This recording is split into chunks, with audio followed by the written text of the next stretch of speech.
তো আমাকে আলিফ বা তা পড়ানোর জন্য, কিন্তু তোমার সন্তান দেখি কোরআনের হাফেজ। আল্লাহু আকবার বলবেন না? তোমার সন্তান দেখি কোরআনের হাফেজ।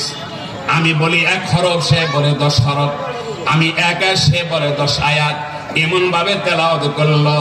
ওস্তাদি শুনে নেন, আমার সন্তান কুতুবউদ্দিন কাকি যখন আমার গর্ভে চলে আসছে, আমার রেহেমে যখন ধারণ করেছিলাম, মুহতারা হাজিরিন, কুতুবউদ্দিনের মা বয়ান করেন, আমি নামাজে কোরআন তেলাওয়াত করতাম, পাক করার সময় কোরআন তেলাওয়াত করতাম, যতক্ষণ পর্যন্ত আমি অবসর থাকতাম কোরআন তেলাওয়াত করে যাইতাম।